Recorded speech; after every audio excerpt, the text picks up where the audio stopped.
देखो given below there are two statements, one is labelled as assertion and the other is labelled as reason. तो assertion reason वाला question है। Assertion में क्या है, देखो इन क्वेश्चंस को अटेम्प्ट कैसे करना है। सबसे पहले आपको देखना है कि असर्शन की जो स्टेटमेंट है क्या वो सही है, असर्शन में जो लिखा हुआ है वो सही है, रीज़न में जो लिखा है वो सही है। पहले दोनों को इंडिविजुअली देखो कि असर्शन की स्टेटमेंट और रीज़न की स्टेटमेंट दोनों में जो लिखा हुआ है स्टेटमेंट में वो सही है या नहीं है। उसके बाद आपको देखना होता है कि रीज़न जो है वो एक्सप्लेन कर रहा है असर्शन को या नहीं। ठीक है, तो सबसे पहले असर्शन को पढ़ते हैं। In order to form a partnership there should be at least two partners to coming together for a common goal. Partnership form में कितने पार्टनर्स हो सकते हैं, टू। मिनिमम कितने होने चाहिए, टू। ये तो सही है, ये सबको पता है। ठीक है, the maximum number of partners are 50 as prescribed by central government. तो जहाँ कन्फ्यूजन होती है कहाँ होती है, मैक्सिमम पार्टनर्स में, कि भाई पार्टनरशिप फर्म में मैक्सिमम पार्टनर्स क्या है। तो फटाफट से मैं आपको कॉन्सेप्ट रिकॉल कराता हूँ। होता क्या है, एक सेक्शन है section 464, section 464 of companies act 2013। ठीक है, इस सेक्शन में क्या लिखा हुआ है, इस सेक्शन में लिखा है कि भाई मैक्सिमम पार्टनर्स प्रिस्क्राइब करने की जो पावर है वो किसके पास है, सेंट्रल गवर्नमेंट के पास। तो सेंट्रल गवर्नमेंट डिसाइड कर सकती है कि पार्टनरशिप फर्म में मैक्सिमम पार्टनर्स कितने हो सकते हैं, लेकिन वो कभी भी 100 से ज़्यादा नहीं होने चाहिए। तो 464 सेक्शन 464 ने बोला कि भाई मैक्सिमम कौन डिसाइड करेगा, सेंट्रल गवर्नमेंट, लेकिन जो डिसाइड करेगी सेंट्रल गवर्नमेंट वो कभी भी 100 से ज़्यादा नहीं होने चाहिए। तो अभी एट प्रेजेंट सेंट्रल गवर्नमेंट ने कितने प्रिस्क्राइब कर रखे हैं, 50। तो ये स्टेटमेंट बिल्कुल सही है, असर्शन में जो लिखा है वो बिल्कुल सही है। एक बार रीज़न पे आते हैं। देखो, as per section 464 of the companies act 2013 the central government is empowered to prescribe a maximum number of partners. तो पहली बात ये स्टेटमेंट सही है कि भाई 464 में क्या है कि central government is empowered, central government के पास पावर है to prescribe maximum number of partners. ठीक है, but the maximum number of partners can not exceed 100। वही सेम चीज़ लिखी है जो मैंने आपको बताई कि भाई सेंट्रल गवर्नमेंट डेफिनेटली उसके पास पावर है, लेकिन 100 से ज़्यादा तो कभी भी नहीं हो सकते। ठीक है, the central government has prescribe the maximum number of partners to be 50, बिल्कुल सही। तो रीज़न में जो लिखा है वो भी बिल्कुल सही है, असर्शन में जो लिखा है वो भी बिल्कुल सही है, एंड रीज़न असर्शन को परफेक्टली एक्सप्लेन भी कर रहा है। तो अगर हम ऑप्शंस देखें, पहला ऑप्शन क्या है, both A and R they are correct and R is the correct explanation of A, yes. Option number 1 हमारा बिल्कुल सही है। तो आपको पता क्या करना है, आपको नीचे जाना है फटाफट से, और सबसे पहले मैं इस वर्किंग को हटाता हूँ। ठीक है, आप क्या करोगे, ऑप्शन 1 को चूज़ करोगे। ऑप्शन 1 हमने चूज़ किया और उसके बाद हमने क्या किया, सेव एंड नेक्स्ट। राइट, तो 11th हमारा हो चुका है। फटाफट से देखते हैं क्वेश्चन नंबर 12। देखो ओके, देखो क्वेश्चन नंबर 12 में क्या है, given below there are two statements. ठीक है, स्टेटमेंट 1 में क्या लिखा हुआ है कि general reserve which is appearing in the balance sheet at the time of reconstitution of the firm will always be distributed among the old partners in the old PSR। बताओ सही है गलत है, क्या लगता है आपको। जो जनरल रिजर्व आपके बैलेंस शीट में दे रखा होता है at the time of reconstitution, reconstitution का मतलब क्या था, वही change in PSR, admission, retirement, death. Reconstitution के टाइम पे जनरल रिजर्व पार्टनर्स में डिस्ट्रीब्यूट होगा, कौन से पार्टनर्स में, ओल्ड पार्टनर्स में, ओल्ड PSR में। तो स्टेटमेंट तो सही लग रही है, यस नो। स्टेटमेंट नंबर 2 पे आते हैं। If the partners decide to retain the general reserve, decide to retain the general reserve, retain the general reserve का मतलब क्या था कि भाई पार्टनर्स ने डिसाइड किया कि यार जनरल रिजर्व की फ्यूचर में भी ज़रूरत पड़ सकती है, तो ऐसा करते हैं कि अभी हम आपस में डिस्ट्रीब्यूट नहीं करते। ठीक है, उसका मतलब था retain. They may adjust it in the capital or current account of the partners in their sacrifice or gaining ratio by passing the following entry: gaining partners capital current account debit to sacrificing partners current account। Statement 2 बताओ, statement 2 सही है या गलत है। Statement 2 perfectly सही है। भाई अगर पार्टनर्स ये डिसाइड करते हैं कि भाई हमें अभी जनरल रिजर्व को डिस्ट्रीब्यूट नहीं करना, हमें आपस में डिस्ट्रीब्यूट नहीं करना, तो उस केस में क्या होता है, एडजस्टमेंट एंट्री। उस केस में आपकी क्या आ जाती है, एडजस्टमेंट एंट्री। और एडजस्टमेंट एंट्री का मतलब क्या था, गेनिंग पार्टनर्स कैपिटल या current account debit to sacrificing partners. अगर फिक्स्ड मेथड से कैपिटल अकाउंट बनाया है तो करंट अकाउंट आता है, फ्लक्चुएटिंग से बनाया है तो कैपिटल अकाउंट आता है। तो स्टेटमेंट 2 भी सही लग रही है। स्टेटमेंट 1 में क्या था कि जनरल रिजर्व पार्टनर्स में डिस्ट्रीब्यूट किया जाता है इन देयर ओल्ड PSR। अगर कुछ भी मेंशन नहीं होता तो यही होता है, लेकिन अगर पार्टनर्स डिसाइड कर लें कि नहीं हमें जनरल रिजर्व को रिटेन करना है तो गेनिंग टू सेक्रीफाइसिंग होता है। तो लग रहा है statement 1 and statement 2 both are correct, right. तो आपका आंसर क्या आ जाएगा, both statement 1 and statement 2 they are correct. ठीक है, नीचे आएंगे फटाफट से और ऑप्शन नंबर 1 को चूज़ करेंगे, सेव एंड नेक्स्ट करेंगे। बस हो गया क्वेश्चन नंबर 12। फटाफट से देखो क्वेश्चन नंबर 13, इसको जब तक हम इरेज करते हैं। और क्वेश्चन नंबर 13 बहुत आसान है, इनफैक्ट मैंने अपनी क्लासेस में भी सेम MCQ करवा रखा है। देखो, it's better to use weighted average profit method of calculation of goodwill when. Weighted average profit जो हमारा मेथड है गुडविल कैलकुलेट करने का, वो आपको कब यूज़ करना चाहिए? The profits show a rising trend only, मतलब हर साल प्रॉफिट इंक्रीज़ हो रहे हैं, सिर्फ तभी वेटेड एवरेज यूज़ करना चाहिए। शो अ डिमिनिशिंग ट्रेंड, हर साल प्रॉफिट डिक्रीज़ हो रहे हैं, सिर्फ तभी यूज़ करना चाहिए। मे शो आइदर राइजिंग और डिमिनिशिंग ट्रेंड, या तो इंक्रीज़ हो रहे हैं या डिक्रीज़ हो रहे हैं, मतलब कोई ट्रेंड तो होना चाहिए। ठीक है, the profits don't show any rising और डिमिनिशिंग ट्रेंड, प्रॉफिट अगर बिल्कुल इक्वल है तब यूज़ करना चाहिए। हाँ जी, बताइए आंसर क्या है, बताइए। वेटेड एवरेज प्रॉफिट आपको यूज़ करना चाहिए जब कोई ट्रेंड होता है। ट्रेंड का मतलब क्या है? या तो इंक्रीजिंग ट्रेंड है, मतलब हर साल प्रॉफिट्स इंक्रीज़ हो रहे हैं, या फिर डिक्रीजिंग ट्रेंड है, या प्रॉफिट्स कंसिस्टेंटली डिक्रीज़ हो रहे हैं। इंक्रीज़ या डिक्रीज़ दोनों में से कोई भी ट्रेंड है तब आपको वेटेड एवरेज प्रॉफिट यूज़ करना चाहिए, विच means answer is option number 3। इसका रीज़न क्या था? इसका रीज़न ये था कि देखो, वेटेड एवरेज प्रॉफिट का मतलब है आपने अपने प्रॉफिट्स को इम्पोर्टेंस दी है कि भाई मेरा 5 साल पहले जो प्रॉफिट हुआ था उसको मैंने कम वेट दिया, कम इंपॉर्टेंस दी। जो मेरा रिसेंटली प्रॉफिट हुआ है उसको मैंने ज़्यादा इंपॉर्टेंस दी, उसको मैंने ज़्यादा वेट दिया। यस और नो? और ये तभी हो सकता है जब प्रॉफिट एक ही डायरेक्शन में मूव कर रहे हैं, या तो इंक्रीज़ हो रहे हैं या डिक्रीज़ हो रहे हैं, राइट? तो इसका मतलब क्या है? अगर ट्रेंड शो हो रहा है आइदर इंक्रीजिंग और डिक्रीजिंग, तभी आप वेटेड एवरेज प्रॉफिट यूज़ करो, नहीं तो उसका कोई फ़ायदा नहीं है। This means answer is option number 3, right? तो अभी तक हमने 13 क्वेश्चंस करे हैं, मुश्किल से 1-2 क्वेश्चन ऐसा आया होगा जो थोड़ा सा बेकार सा क्वेश्चन था, बाकी तो सब डूएबल है, ईजी क्वेश्चन थे। ठीक है, 13th क्वेश्चन हमारा हो चुका है, फटाफट से चलते हैं 14th क्वेश्चन पे, इसको करते हैं सेव एंड नेक्स्ट।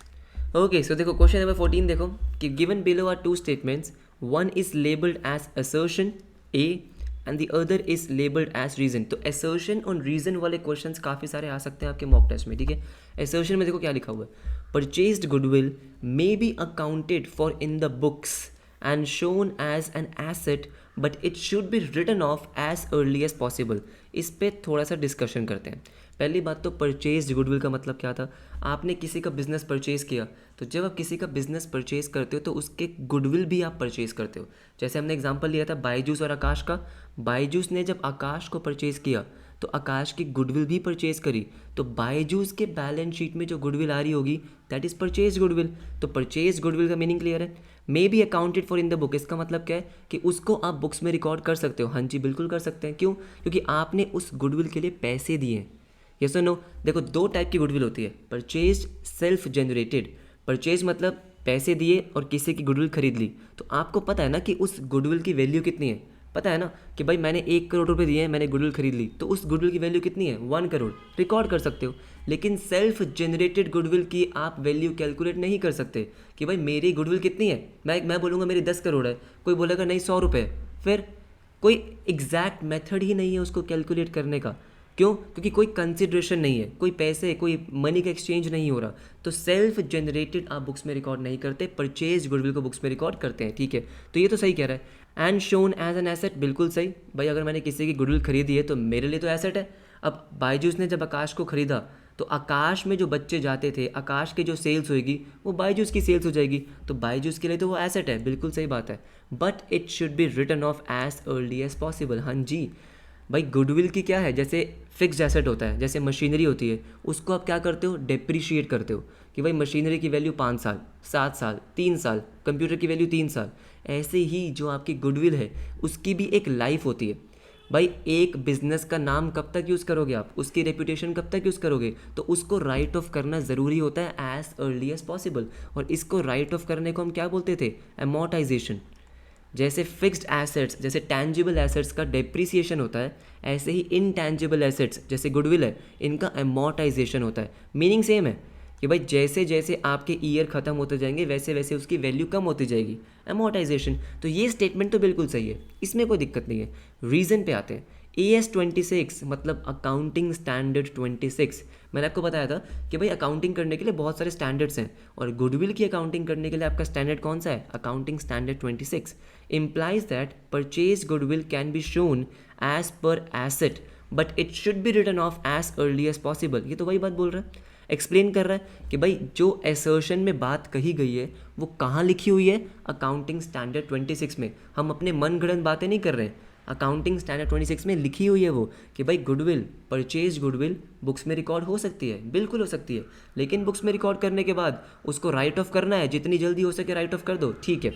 उसके बाद है if it is written off in more than one accounting period. अगर आप गुडविल को 1 साल से ज़्यादा अपनी बैलेंस शीट में रख रहे हो, it should be written off in a period not exceeding 10 years. अब ये बात जो है ना, इसको पढ़ के बहुत सारे बच्चे कंफ्यूज होंगे क्योंकि बुक्स में जनरली गिवन नहीं है, लेकिन अकाउंटिंग स्टैंडर्ड 26 में ये बात लिखी हुई है। क्या लिखी हुई है कि भाई ठीक है, परचेज गुडविल बुक्स में रिकॉर्ड करनी है, करो, आपकी मर्जी है, कोई दिक्कत नहीं है, लेकिन 10 साल से ज़्यादा की वैल्यू उसकी नहीं हो सकती। क्या नहीं हो सकती, 10 साल से ज़्यादा की वैल्यू नहीं हो सकती। तो इसमें यही लिखा है कि भाई अगर आपको एसेट रिकॉर्ड करना है कर लो, 1 साल से ज़्यादा तक एसेट रिकॉर्ड करना है कर लो, लेकिन it should be written off in a period not exceeding 10 years. मतलब 10 साल के अंदर अंदर उसको राइट ऑफ कर देना। जितने मर्जी आपने पैसे दिए हो, आपने कुछ भी खरीदा हो, मान लो कल को आप गूगल खरीद लेते हो, कल को आप अमेज़ोन खरीद लो, जिस मर्जी को खरीद लो, 10 साल से ज़्यादा की गुडविल नहीं होनी चाहिए भाई। 10 साल के अंदर अंदर उसको क्या करना है, राइट ऑफ करना है। और ये बात लिखी हुई है कहाँ, अकाउंटिंग स्टैंडर्ड 26 में। बात समझ में आई? तो असर्शन सही है, रीज़न सही है। क्या रीज़न असर्शन को एक्सप्लेन कर रहे हैं? हाँ, क्योंकि अकाउंटिंग स्टैंडर्ड 26 में ही ये सारी बातें लिखी हुई है जो असर्शन में मेंशन्ड है, राइट। तो असर्शन भी सही है, रीज़न भी सही है, और रीज़न जो है वो असर्शन को एक्सप्लेन भी कर रहा है, which means answer is option number 1।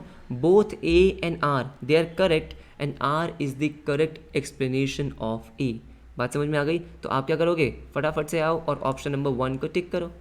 Option number 1 ठीक है, इन वर्किंग्स को मैं हटा देता हूँ जल्दी से और सेव एंड नेक्स्ट कर दो, ठीक है। मान सकता हूँ ये क्वेश्चन बहुत इजी नहीं था क्योंकि अकाउंटिंग स्टैंडर्ड 26 बहुत डिटेल में आपने पढ़ा नहीं है, आपके सिलेबस में नहीं है, लेकिन अब समझ में आ गया। एक नई बात आपको क्या पता चली कि भाई कोई भी इंटेंजिबल एसेट हो, गुडविल हो, पेटेंट हो, 10 साल के अंदर अंदर राइट ऑफ हो जाना चाहिए, ठीक है। तो हमारा क्या हो गया, हमारा क्वेश्चन नंबर 14 कंप्लीट हो गया। देखो ओके, सो देखो क्वेश्चन नंबर 15 आपकी स्क्रीन पे ध्यान से देखो। अब क्वेश्चन नंबर 15 इन्होंने बोला कि read the passage and answer the questions that follows. मतलब 15 से लेके 19, तो एक तरीके से एक क्वेश्चन है, उसके बेसिस पे इन्होंने 5 क्वेश्चन पूछ लिए, ठीक है। एक लॉन्ग क्वेश्चन आएगा, उससे 5 क्वेश्चन पूछ लेंगे, क्योंकि आपको पता है कोई भी लॉन्ग क्वेश्चन 1 मार्क का तो इन्होंने देना नहीं है कि भाई एडमिशन का क्वेश्चन दे दिया और पूछ रहे रिवैल्यूएशन का प्रॉफिट निकालो, नहीं। एक पूरा क्वेश्चन देंगे, जैसे ये एडमिशन का क्वेश्चन है, और इसी क्वेश्चन के बेसिस पे वो आपसे 5 अलग अलग क्वेश्चंस पूछ लेंगे, राइट। तो लॉन्ग क्वेश्चंस आपसे पूछे जा सकते हैं, तो ये मत सोचना कि भाई क्योंकि एमसीक्यूज़ हैं 45 मिनट्स में 40 क्वेश्चंस करने हैं तो छोटे छोटे क्वेश्चंस आएंगे, नहीं। क्वेश्चंस आपके बिल्कुल फुल लेंथ आ सकते हैं, लेकिन ऑफ कोर्स उससे मल्टीपल क्वेश्चंस बनेंगे। जैसे मैं आपको बताता हूँ, ये वाला क्वेश्चन है, आपको बोला कि 15 से 19 तक आपको क्वेश्चन सॉल्व करने हैं, लेकिन क्वेश्चन सेम रहेगा। देखो फर्स्ट क्वेश्चन आपका क्या है, अब जितने भी ये लॉन्ग क्वेश्चंस आएंगे ना, आपको करना क्या है, आपको सबसे पहले ये पढ़ना है कि रिक्वायरमेंट क्या है। ये हमारा 15th क्वेश्चन है, तो देखो 15th क्वेश्चन में पूछा क्या गया है, उसके बेसिस पे हम फटाफट से सॉल्व करेंगे। तो हम अगर देखें 15th क्वेश्चन में पूछा गया है what is the sacrificing ratio of Anvesha and भूमिका। तो ये हम फटाफट से सॉल्व कर लेंगे। देखो जल्दी से क्वेश्चन को आराम से रीड करते हैं। सबसे पहले है कि अन्वेषा भूमिका पार्टनर्स हैं, उनकी ओल्ड रेशियो आपको दे रखी है 5:4 की, बैलेंस शीट दे रखी है, बैलेंस शीट में बहुत कुछ दे रखा है। उसके बाद आते हैं नीचे उन्होंने बोला they admitted Krish as a partner, अच्छा ठीक है। उसके बाद है कि Anvesha surrendered 1/5 of her share in favour of Krish. Anvesha ने 1/5 अपने शेयर का सरेंडर कर दिया, ऑफ हर शेयर पढ़ रखा है हमने, ठीक है। Bhumika surrender 1/9 of her share in favour of Krish. तो बेसिकली आपको निकालना क्या है कि भाई अन्वेषा ने कितना सेक्रीफाइस किया, भूमिका ने कितना सेक्रीफाइस किया, सेक्रीफाइसिंग रेशियो हो जाएगी। तो ये बहुत सिंपल सा क्वेश्चन हो गया, बाकी सब कुछ हमें पढ़ने की ज़रूरत नहीं है, अभी के लिए बिल्कुल भी नहीं है। फटाफट से आते हैं अन्वेषा पे। क्या बोला, 1/5 ऑफ हर शेयर, तो 1/5 मल्टीप्लाई बाय इसका शेयर कितना था, अगर आपने देखा हो इसका शेयर कितना है 5:4, 5:4 इनकी ओल्ड रेशियो है, 5:4 इज़ दी ओल्ड रेशियो। तो अन्वेषा का शेयर कितना है 5/9, 5/9, तो 5/45 और 1/9 ये है जो अन्वेषा ने सेक्रीफाइस किया, 1/9 अन्वेषा ने सेक्रीफाइस किया, ठीक है, इसमें कोई दिक्कत नहीं हुई। अब आते हैं किस पे, भूमिका पे। भूमिका ने सरेंडर मतलब sacrifice 1/9 of her share, again 1/9, और इसका शेयर कितना है 4/9, तो दिस इज 4/81, 4/81, राइट। अब अन्वेषा ने सेक्रीफाइस किया 1/9, भूमिका ने सेक्रीफाइस किया 4/81, हमें क्या निकालनी है, रेशियो। रेशियो के लिए डिनोमिनेटर सेम चाहिए, तो मैं भूमिका का जो ये सेक्रीफाइसिंग शेयर है इसको अगर 9 से मल्टीप्लाई कर दूं तो कितना आएगा, ये आएगा हमारा 9/81, कितना हो जाएगा 9/81, विच मीन्स कि सेक्रीफाइसिंग रेशियो इज़ 9:4। यस और नो, ये तो बहुत आसान हो गया। देखो 9:4 है क्या, अरे बिल्कुल है, क्यों नहीं होगा। पहला ऑप्शन 9:4, इसका मतलब आंसर इज ऑप्शन नंबर 1। तो ये क्वेश्चन खत्म हो गया। तो बस आपको ऐसे ही करना है। सबसे पहले आपको ये देखना है कि भाई रिक्वायरमेंट क्या है। 15th क्वेश्चन की रिक्वायरमेंट थी सेक्रीफाइसिंग रेशियो की, तो हमने सिर्फ उसी पे फोकस किया और किसी पे नहीं। 15th क्वेश्चन डन, जल्दी से करते हैं सेव एंड नेक्स्ट और 16th क्वेश्चन पे चलते हैं। देखो ओके, सो देखो क्वेश्चन नंबर 16 देखते हैं। अब क्वेश्चन नंबर 16, जैसे मैंने आपको बोला कि क्वेश्चन सेम है, ठीक है, जो मेन क्वेश्चन है वो आपका सेम रहने वाला है, लेकिन इस बार देखते हैं इन्होंने पूछा क्या है। तो सबसे पहले देखो कि क्वेश्चन की रिक्वायरमेंट क्या है।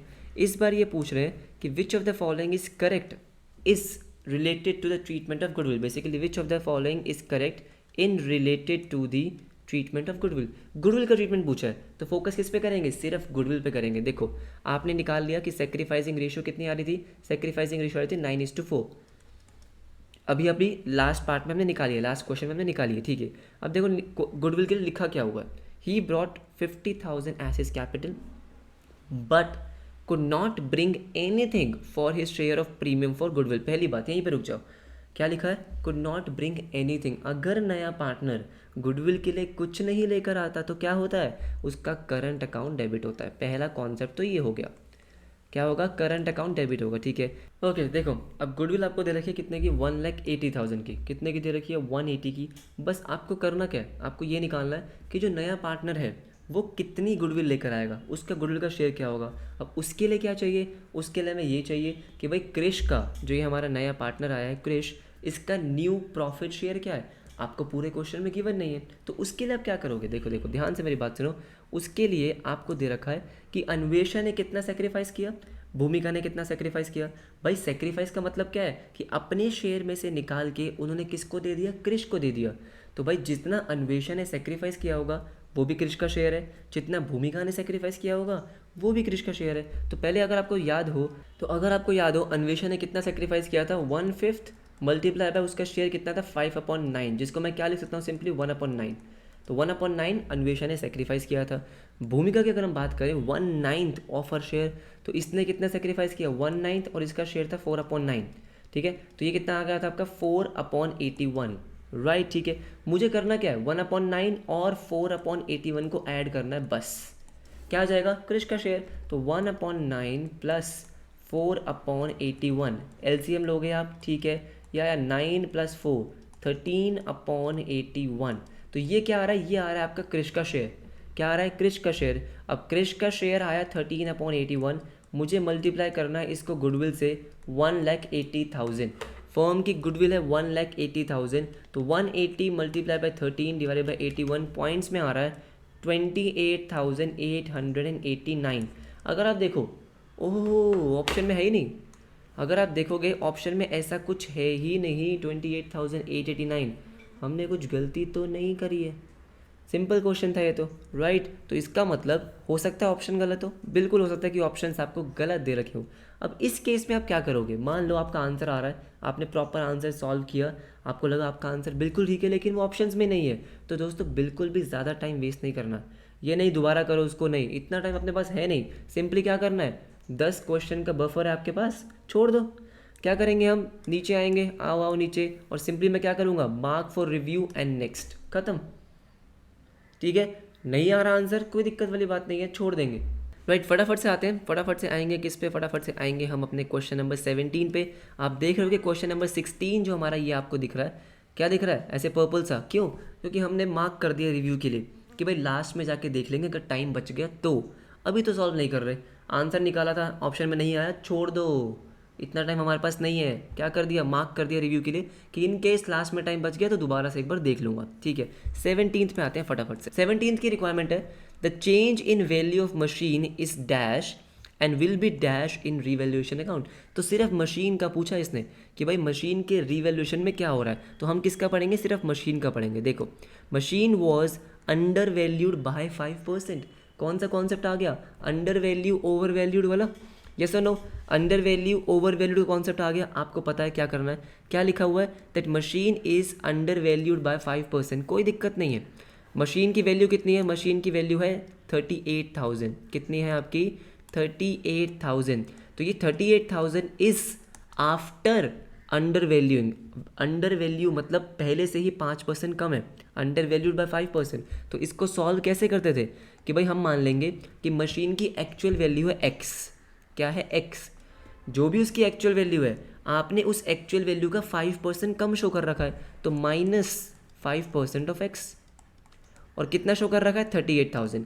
बहुत सारे बच्चे गलती क्या करेंगे, इसी का 5% निकाल देंगे, नहीं करनी, क्योंकि ये मशीन अंडर वैल्यू करने के बाद शो हो रही है बेटा, यस और नो? तो जो भी आपकी ओरिजिनल वैल्यू होगी आपने उसका 5% कम दिखा रखा है, तो x माइनस 5% ऑफ x कितना आ रहा है, 38,000।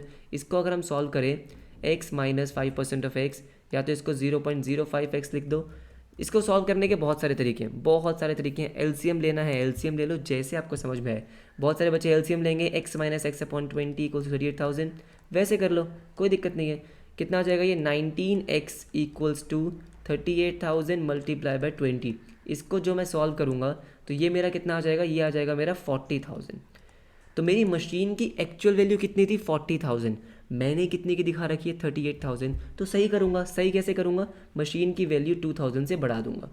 ठीक है, अब क्वेश्चन में क्या था, the change in the value of machine is कितना है, 2000 and will B dash in revaluation account. जब भी आप अपने एसेट की वैल्यू इंक्रीज करते हो तो रीवैल्यूएशन अकाउंट क्या होता है, क्रेडिट। क्या होता है, क्रेडिट। क्या ऑप्शन में है, देखो देखो देखो, जल्दी से देखते हैं क्या हमारे ये ऑप्शन में है, 2000 क्रेडिट, हाँ जी बिल्कुल है, 2000 क्रेडिटेड, बिल्कुल सही, option number 2 is the answer.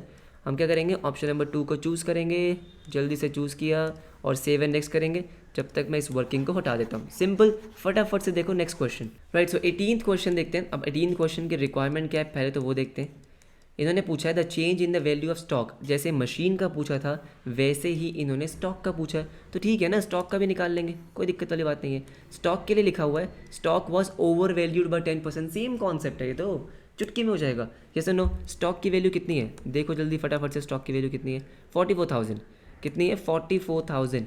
Now आपको क्या बोला है कि this is over valued bye 10%, तो जो भी इसकी एक्चुअल वैल्यू होगी प्लस आपने उसका 10% दिखाया। लेट्स से कि एक्चुअल वैल्यू x है, आपने 10% ज़्यादा दिखाया, 10% ऑफ x दिखाया, कितना आ रहा है ये, 44,000। कितना आ गया, 44,000। इसको सॉल्व करोगे, ठीक है, x अपॉन 10, ये भी x को सॉल्व करोगे तो ये आपका आ जाएगा 40,000। x को सॉल्व करने के बाद आपका x कितना आएगा, 40। इसका मतलब स्टॉक की ओरिजिनल वैल्यू 40 थी, आपने 44 दिखा रखी है, तो क्या करोगे, 4000 से कम करोगे, बस हो गया। आओ फटाफट से आंसर में, the change in value of stock is 4000, और क्या होगा, रीवैल्यूएशन में डेबिट होगा। क्यों, एसेट की वैल्यू कम करते हो तो रीवैल्यूएशन डेबिट, लॉस हो रहा है, बिल्कुल सही। देखो क्या हमारे ऑप्शन में है, 4000 डेबिटेड, हाँ जी बिल्कुल है, बिल्कुल है, बिल्कुल है, ये रहा 4000 debited, 4000 debited, option number 3। Right, easy, बहुत आसान सा क्वेश्चन था। जल्दी से चलते हैं नेक्स्ट क्वेश्चन पे, इसको चूज करते हैं ऑप्शन नंबर 3। ओके, देखो question number 19, again question number 19, वही सेम क्वेश्चन चल रहा है, और इसकी रिक्वायरमेंट क्या है। अब इसकी रिक्वायरमेंट है the revaluation account shows a loss of dash and will be borne by Anvesha and Bhumika in dash. तो बेसिकली यहाँ पे लास्ट क्वेश्चन में, क्योंकि इस क्वेश्चन का ये लास्ट पार्ट है, ठीक है, इन्होंने पूरा रीवैल्यूएशन आपसे पूछ लिया, कोई दिक्कत वाली बात नहीं है दोस्तों। क्या करेंगे, जल्दी से बनाएंगे रीवैल्यूएशन अकाउंट, ठीक है। रीवैल्यूएशन अकाउंट रफ में बना लो, फॉर्मेट तो आपका कोई चेक कर नहीं रहा है, जल्दी से एक रफ में हम बना लेते हैं रीवैल्यूएशन अकाउंट। ये हमने छोटा सा बना लिया, देखो देखो देखो ध्यान से देखो। सबसे पहले क्या था इसमें, machinery was under valued by 5%, ये हम निकाल चुके हैं कि भाई मशीनरी की वैल्यू आपने 2000 से इंक्रीज़ करनी है तो बाय मशीनरी 2000, राइट। स्टॉक का भी आप निकाल चुके हो कि स्टॉक की वैल्यू आपने 4000 से कम करनी है, बिल्कुल सही बात है। Then a customer who owed us ₹2000 was declared bankrupt, एक कस्टमर ने हमें 2000 देने थे, बैंकरप्ट हो गया, and nothing could be recovered from his official receiver. ठीक है, तो एक ये तो क्या है आपका, ये आपका बैड डेट्स है। अब ये इंपॉर्टेंट एडजस्टमेंट है, प्रोविजन मैंने एक बहुत ही सेपरेट वीडियो में एक्सप्लेन किया हुआ है, उसी कॉन्सेप्ट से ये पूछा गया है। देखो आपका 2000 का बैड डेट हुआ, लेकिन आपने पहले से ही 2000 का प्रोविजन बनाया हुआ है, यस नो, 2000 का प्रोविजन आपने बनाया हुआ है। तो जो ये 2000 का आपका बैड डेट हुआ है ये रिवैल्यूएशन में नहीं जाता। क्यों? क्योंकि ये जो आपका 2000 का लॉस हुआ है बैड डेट्स का, ये लॉस आप पहले ही रिकॉर्ड कर चुके हो थ्रू प्रोविजन। भाई आपने क्या सोचा था कि भाई 2000 का लॉस होने वाला है, तो 2000 का प्रोविजन आपने पहले ही बना लिया था, यस नो। अब 2000 डूब गए तो दोबारा तो रिकॉर्ड नहीं करोगे, तो ये 2000 तो आपके रीवैल्यूएशन अकाउंट में नहीं आते। Maintain a provision of 10% on debtors. अब बोला कि भाई डेटर्स पे 10% का प्रोविजन बनाओ, तो डेटर्स आपके कितने थे? 42 के, 42 के थे, 2000 का प्रोविजन था। आपको पता है कि प्रोविजन हमेशा बैड डेट्स माइनस करने के बाद बनता है। 42 के आपके पास डेटर्स थे, 42 के, 2000 के डेटर्स तो डूब गए, तो आपके पास अब डेटर्स कितने के बचे हैं? 40 के, 40 के हैं।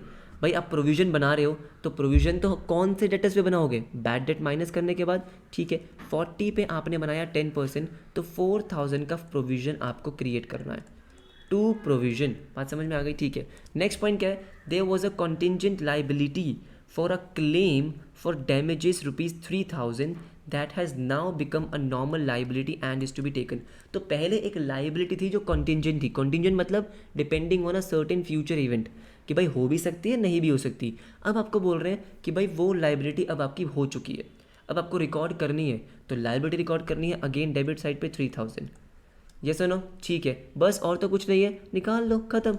4000, 4008, 11, 11 माइनस 2, 9000 का लॉस आ रहा है, और ये 9000 का लॉस किस में शेयर होगा?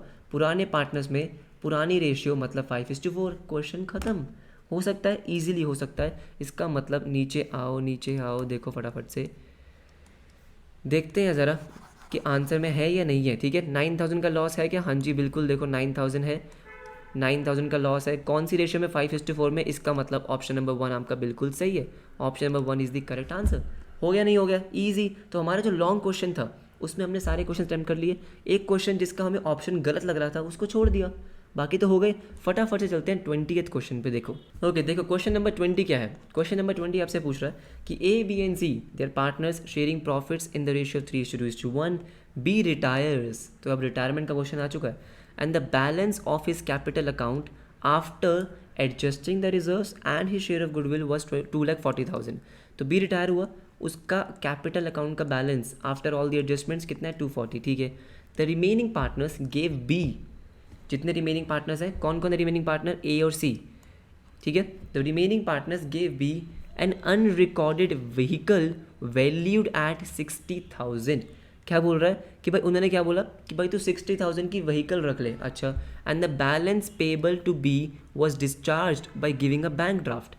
बाकी जो पेमेंट थी वो बैंक ड्राफ्ट से दे दी। What will be the amount of bank draft? This is a very interesting question. Maximum बच्चे गलत करेंगे, क्यों? मैं बताता हूँ, आप इसको सॉल्व कर लो, आपका आंसर आ रहा होगा 1,80,000। येस और नो? मैक्सिमम बच्चे आंसर करके आएंगे 180, बट आंसर 180 नहीं है। क्यों नहीं है? ध्यान से मेरी बात सुनो। आपने 180 कैसे निकाला होगा कि भाई 240 की पेमेंट करनी है, कितने की? 240 की, जिसमें से 60,000 का तो एसेट है, बाकी बच गया 180, वो बैंक ड्राफ्ट है। अरे मेरी बात ज़रा ध्यान से सुनो, जो इसका कैपिटल अकाउंट का बैलेंस है this is after reserves and goodwill. अब मुझे एक बात बताओ, अगर कोई अनरिकॉर्डेड एसेट है, क्या है? अनरिकॉर्डेड एसेट, पहले उस अनरिकॉर्डेड एसेट को पार्टनरशिप फॉर्म में रिकॉर्ड करोगे या नहीं करोगे? अगर कोई अनरिकॉर्डेड एसेट होता है तो क्या वो रीवैल्यूएशन में जाता है या नहीं जाता? अरे पार्टनर को तो बाद में दोगे, बोलो हाँ या ना? पहले क्या करोगे? पहले तो रीवैल्यूएशन में रिकॉर्ड करोगे। कोई भी अनरिकॉर्डेड एसेट है तो उसको क्या करोगे? रीवैल्यूएशन में रिकॉर्ड करोगे। तो आपने क्या किया? रीवैल्यूएशन में इसको रिकॉर्ड किया। अनरिकॉर्डेड एसेट है, एसेट रिकॉर्ड करो, क्रेडिट साइड पे आएगा कितने का? 60,000 का। ठीक है, मान लो और कुछ भी नहीं है, और कुछ नहीं है, तो 60,000 रुपीज़ का प्रॉफिट हो गया। पार्टनरशिप फॉर्म में रीवैल्यूएशन का 60,000 का प्रॉफिट हो गया, जो आप ए, बी और सी तीनों में बांटोगे, बांटोगे नहीं बांटोगे, बिल्कुल बांटोगे। 3:2:1 में कितना कितना आ जाएगा, 30 20 10, 30 20 और 10, हाँ जी बिल्कुल सही। इसका मतलब दोस्तों 240 जो आपको बैलेंस दे रखा है उसमें 20,000 का प्रॉफिट और ऐड तो करो। यस और नो, ये था क्वेश्चन जो आना चाहिए, ठीक है। जिनका वहाँ पे दिमाग चल गया वो तो ठीक है, नहीं तो मैक्सिमम बच्चे गलत करके आएंगे, क्योंकि रिवैल्यूएशन सोचोगे ही नहीं आप। सिंपली 60 180 240 इतना ईजी नहीं आने वाला है। अगर कोई अनरिकॉर्डेड, देखो यहाँ पे इन्होंने लिखा है अनरिकॉर्डेड, तो अनरिकॉर्डेड पढ़ते ही रिवैल्यूएशन की घंटी बजनी चाहिए कि भाई रिवैल्यूएशन भी तो बनेगा।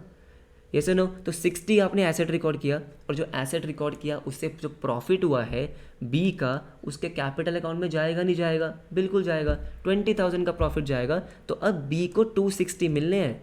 कितने मिलने हैं, 260, हाँ जी। अब 260 जो मिलने हैं, अब कैसे मिले, अब इसने एसेट लिया, वो एसेट कितने का था, 60,000 का, तो बैंक ओवरड्राफ्ट कितने का आ गया, 2 लाख का, 180 का नहीं। मज़ा आया, ये अच्छा क्वेश्चन था, ये बढ़िया क्वेश्चन था। 2 लाख रुपीज़ ऑप्शन में, हाँ जी बिल्कुल है, ऑप्शन नंबर 4 आपका सही आंसर है, राइट। अब आता है क्वेश्चन नंबर 21 में, थोड़ा फटाफट से करते हैं। देखो, A B and C they're partner sharing profit in the ratio of 7:3:2, ठीक है।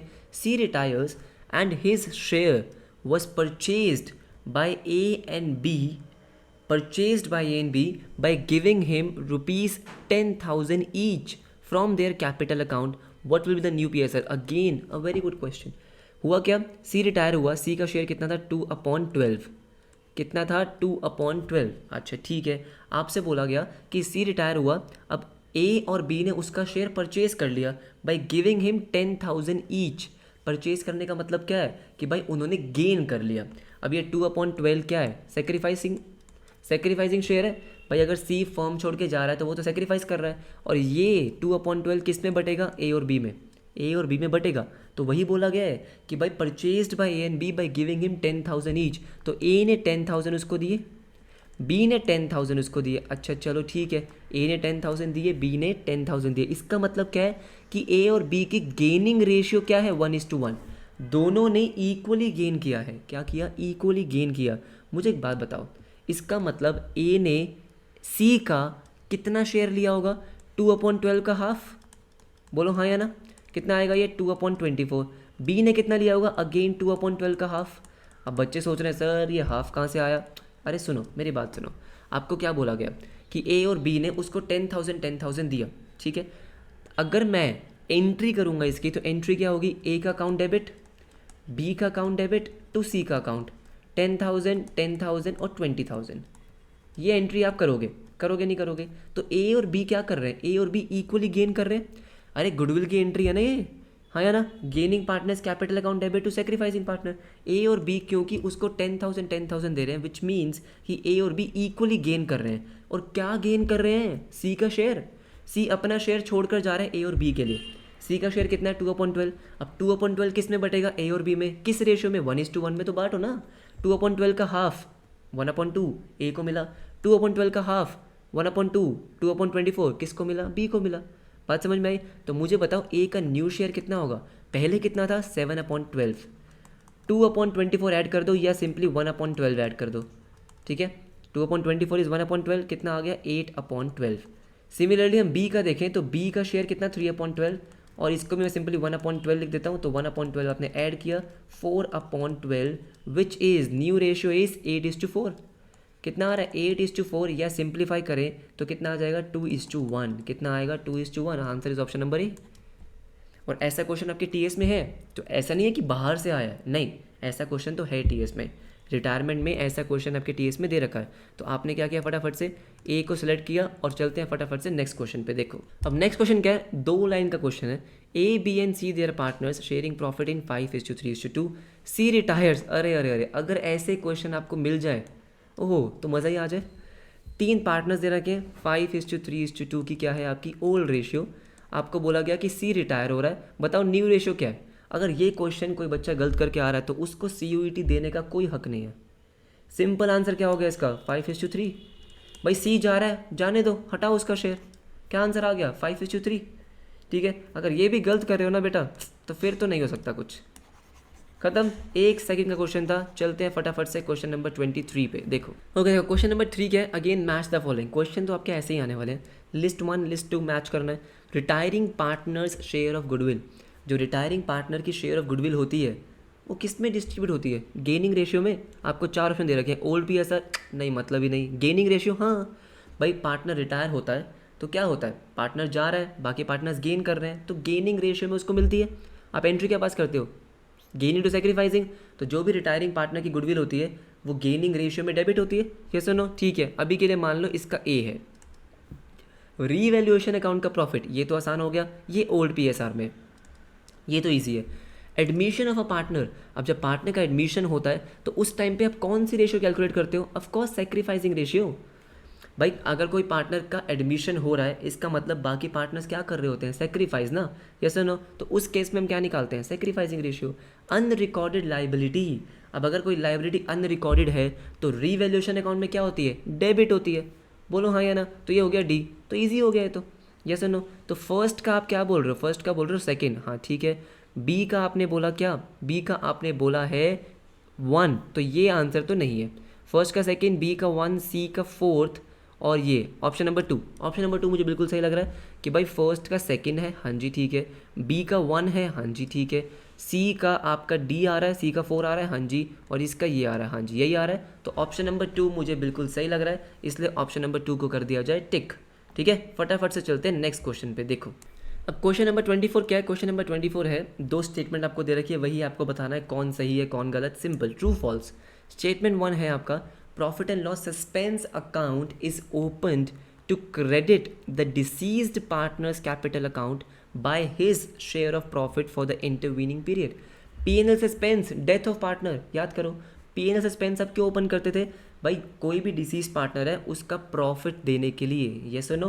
तो ये क्या लिखा है, P&L suspense is open to credit the deceased partners capital account. ये सिंपल एंट्री होती थी, P&L suspense अकाउंट डेबिट, जो भी प्रॉफिट का शेयर आ रहा है, टू आपका डिसीज पार्टनर कैपिटल अकाउंट।